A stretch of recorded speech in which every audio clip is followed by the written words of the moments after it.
So, after 12 years of imposter syndrome, I'm starting a YouTube channel all about me.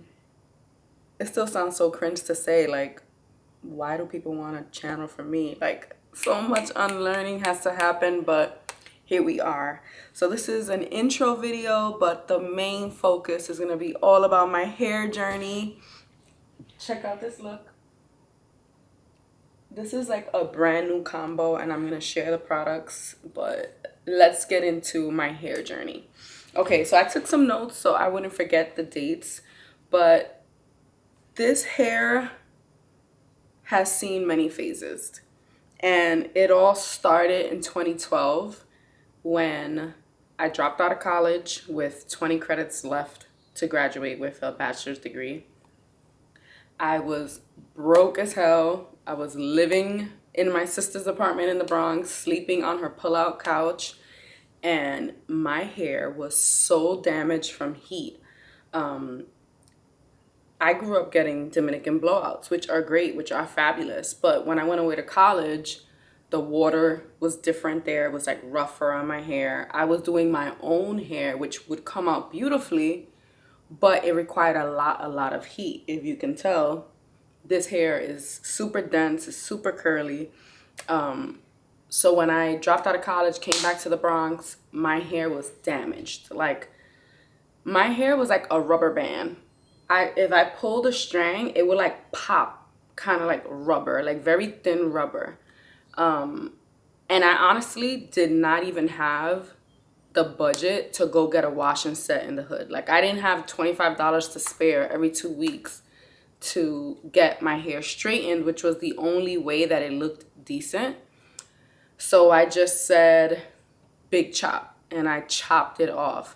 And thankfully at that time, content creators for natural hair were already starting to gain traction, especially on YouTube. So it gave me part of the confidence to say, like, you know what, there's other women who do this. So thank you to those creators from back then that gave me the inspiration to say, you know what, get it done. And it was a big deal for me. It was a big deal for my family because I grew up getting a Dominican blowout every 2 weeks and a relaxer for my roots every 4 weeks. So every other visit to the salon, I was relaxing my hair because any sign of curl or kink was like, no. What was in was straight hair, and that's what I thought was beautiful at the time, of course. So then in that moment, I was like, I should start a YouTube channel. You know, like, there isn't as many natural hair girls. Maybe I'm a voice that's needed. And as soon as I saw that creators on YouTube already had large followings, like tens of thousands of subscribers, it instantly gave me imposter syndrome. I was just like, I don't know enough. How would I start a channel? Why would anyone want to listen to me? So I never did it. And then over the years, I've always thought about it, but always that imposter syndrome, that idea of starting from 0 subscribers, that fear of no one watching my content, that fear of no one caring, that fear of people thinking I look silly, speaking into a void has held me back. So yeah, back to the journey in 2013. It was either early 2013, like January, or late 2012. I can't even remember. But it was my first big chop. It was very DIY in my sister's apartment. And it was the best decision I ever made because my hair grew out and I felt more beautiful than I ever did with straight hair. And it gave me that break of like being broke as hell home and not having the money to take care of my hair was one less thing I had to worry about. Then I let it grow out right away, and I chopped it again because although I was completely natural, I had lightened the color. I had gotten a few wash and sets, and my curl pattern was just not it. It wasn't what I wanted. It wasn't what I expected. It didn't look like these beautifully defined curls. So in 2016, I started seeing a lot of women online posting like these short on the back, a little hair on top styles, kind of like mohawks, but not really, like a fade in the back. And I was like, "Ooh, that looks really good. I want to try that, especially since my texture isn't where I want it to be. It has some heat damage. Let me just start over." I'll share some pictures. I didn't get the look I was really looking for. I'm going to share what I wanted and what I had. It wasn't it. So I let it grow out again. Fast forward to 2019, I was in my master's program. I was working full time, and I don't know if you guys picked up that sound, but anyway, and I was just overwhelmed with my hair. We were at a point in time in my marriage that we were like paying off debt heavy. Our lease was up in our apartment, and we lived with my dad in his house for like 6 months. And my hair just felt like a burden, like so much work. And I was like, you know what? Hair is just hair. I can't let it define me. And if in this moment it's bringing me so much stress, like I need to be able to have the confidence to just let it go. So that's what I did. Big chop number 3. And what was different about this big chop was that I kept it short for a year. I was going to the barbershop, getting low cuts, and I was experimenting with color. I had blue hair, I had green hair, I had blonde hair, I had like lavender hair. And it was a really fun time. And I planned to keep it short a while longer. But what happened in 2020? COVID. We were all home. I wasn't going to the barber to get a cut. So then as it started to grow and my curls were coming back in, I kind of went through that awkward phase at home. So then I just let it grow. By the time we were back out, I had a TWA that I liked. And I let it grow. So this is 4 years of growth right now. I did have one cut where I got bangs and like a tiny bit of a trim, but this is 4 years of growth and it shrinks a lot. I'm going to put a clip of like how long my hair is. It's pretty much like waist length, like right above my belly button, I would say. And I love it. I don't always enjoy it. I do sometimes have so much stress over having to do it. I'm a mother of 3 now, and sometimes I put myself last and I just don't get to it. And the more I skip a wash day, the more difficult it becomes, right? Ideally, my hair needs a wash every week, just to minimize the tangling, right? So if I skip a week, I already can anticipate that it's going to take me an extra 20, 30, 40 minutes just to detangle my hair. And in full transparency, during this postpartum period, I have a 6-month-old daughter.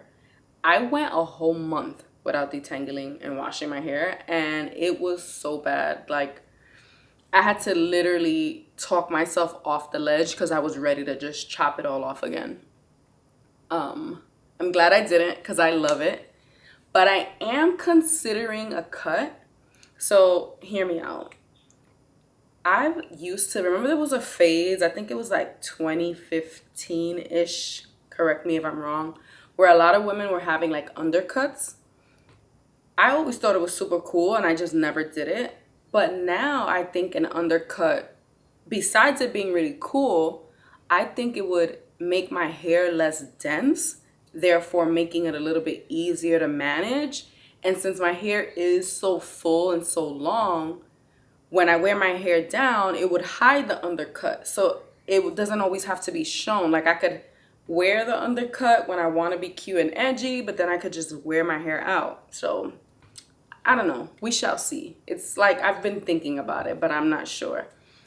So yeah, let me review some of my favorite products that I've been using throughout this journey. Some of them I've been using almost since day one. Some of them I just started in the past couple of weeks. But I thought it was important that I just share what has worked for me. And let's start with shampoo, right? When I first started my journey, it was always like this conversation about like how often do we have to shampoo? Shampoo dries your hair out. Shampoo was seen like the devil, for lack of a better word, but basically not good for your hair. So it was pre-poos or no sulfates, X, Y, and Z. And what I've noticed is that since I use so much hair product and I work out and my scalp gets really dirty, I need to thoroughly cleanse my scalp every week. And one of my favorite shampoos is very inexpensive. It's from Trader Joe's. I love this because it leaves my head feeling really fresh, like that fresh feeling, which is important to me, is peppermint. So that gives it tea tree oil. Tea tree oil is also really good for the health of your scalp, which is important to me. It smells delicious, it's cheap. And one thing about natural hair is that we need very little shampoo and a lot of conditioner. So this one bottle will literally last me like, I haven't even kept track, but probably a year. If you have dandruff, I highly recommend this one. So I inherited dandruff. It's genetic. People in my family have dandruff. I don't have it all the time consistently, but every once in a while I do notice that like I might have some flaking right here in the front. I'll use this maybe 2 washes and then it's gone and I won't have to, like I've had this one, it's running low, but I've had it for a long time. This also will help, like I started to notice I had like sensitive skin on this side of my head, and I believe it's from all the moisture that sometimes stays there just from all the products and all the sweating. And I used this and it cleared it up. And I believe it's because this has ingredients that's kind of like a antifungal medication. So that moisture, whatever was causing my skin to be sensitive, probably related to that, cleared it right up. So now when it comes to conditioner, I have a problem with these hair companies. Why is the shampoo and conditioner bottle the same size? We use very little shampoo, a lot of conditioner. I need like a jumbo pack of conditioner and then a tiny bottle of shampoo. But, you know, can't win that fight. So what I've noticed works best for me is instead of a conditioner, I use a hair mask. And this one by Shea Moisture, I've been using for years. And over the years, so many people kind of abandoned ship with Shea Moisture. This works for me. And I've tried other things, other conditioners, other brands, and I always come back to this. This one's Intensive Hydration Hair Mask. Is made with Manuka honey and Mafura oil, if I'm saying that correctly. But basically, I use this as conditioner instead of using a conditioner and then using this as a hair mask. And it works. You know, you do what works for you. This is like amazing for me. Okay, so now let's talk about styling products. I'm a wash and go girly. Over the past 12 years, I might have done a couple of natural styles here and there. Twist outs, not my jam. They take way too long and the results don't last me as much as I want them. Wash and go is my jam. And I'm gonna first go with like Old Faithful. So I use this as my leave-in. So this is also by Shea Moisture. And this one's Jamaican castor oil, strengthen and restore leave-in conditioner. It's made with shea butter, peppermint, and apple cider vinegar. And what I do is, this will be my base. I put it through my hair thoroughly. And then I use Eco Styler gel. Again, a lot of people, natural hair, gel, oh my God, it's too drying, it's too crunchy. It doesn't work for me. For me, these two together, goated. It's like my Old Faithful. I could always find this, for some reason, this specific line is like everywhere, Target, Walmart. Eco Styler gel, very inexpensive. I will clarify, it's the olive oil one. For some reason, I've tried other gels from this company, and for some reason, the olive oil gel is the one that works for me. But this isn't what I tried. So let's move on to this line by Mael. This is the pomegranate and honey leave-in conditioner and the curl defining mousse. And on the label, it says it's for thick, curly type 4 hair. So I believe my hair is type 4. It does have a different texture in the back than the front, but I believe they're both type 4, just maybe like a little bit different. My mom and sisters were raving about this line, including the shampoo, the conditioner, and I believe they have like a curl smoothie.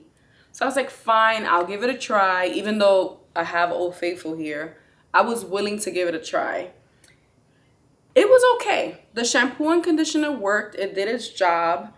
But I will say that's because I didn't skip wash day and it had only been a week. So my hair wasn't super tangled and it worked okay. I tried using the shampoo and conditioner again after skipping a week. And I was searching in the back for this. Like I was still looking for this to detangle my hair. So I kind of just abandoned ship with that conditioner. It worked well, but it's not going to be consistent for me. It'll probably be good for my son's hair. Their hair texture is a little bit more manageable than mine. And then I used the leave-in conditioner with a curl smoothie, but it was like a cream based. And as soon as I was using it, I knew it wasn't going to work for me because it wasn't holding my curls in the spiral pattern. As soon as I put the products in, it was more puffing out. And I'm going to insert a clip of like the look it was giving on day one, which is not what I'm used to. My hair was soft. It smelled delicious. But when it's too poofy from day one, I already know that it's going to tangle a lot more than I would like it to.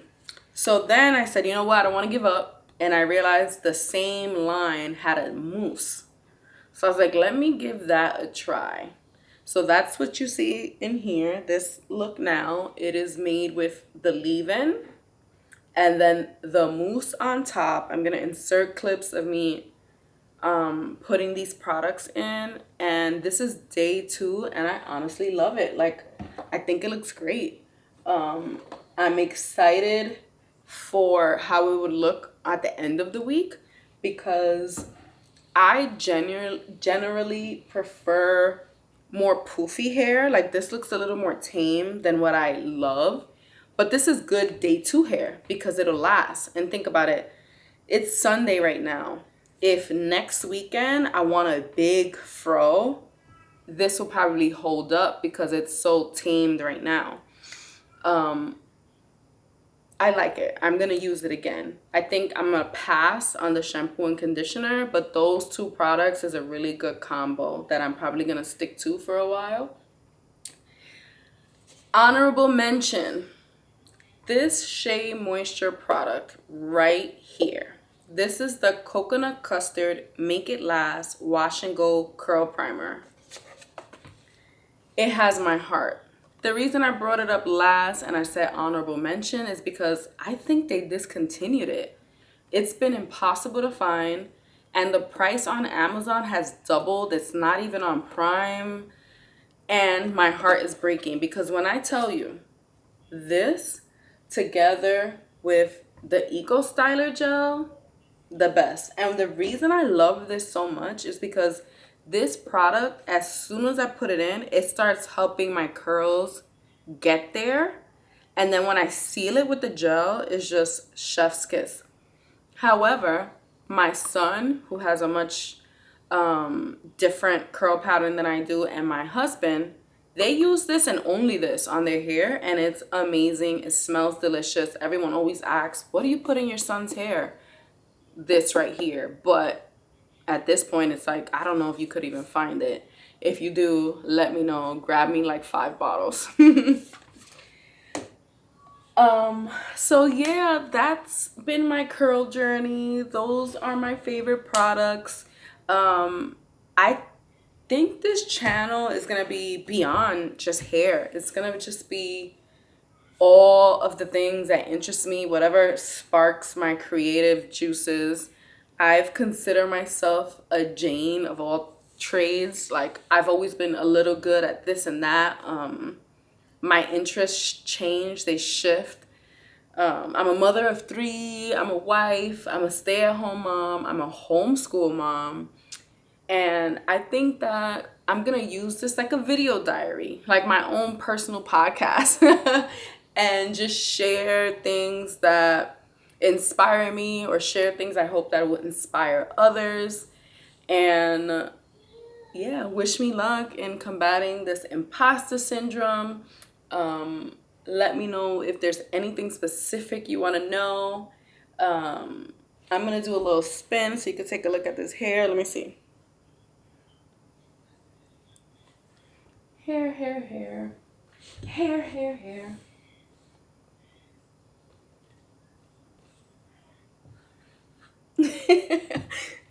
So yeah, no more imposter syndrome. I'm manifesting that. I still feel it, but my goal is to get over it. And like, subscribe, leave a comment down below. Bye. Stephanie's channel.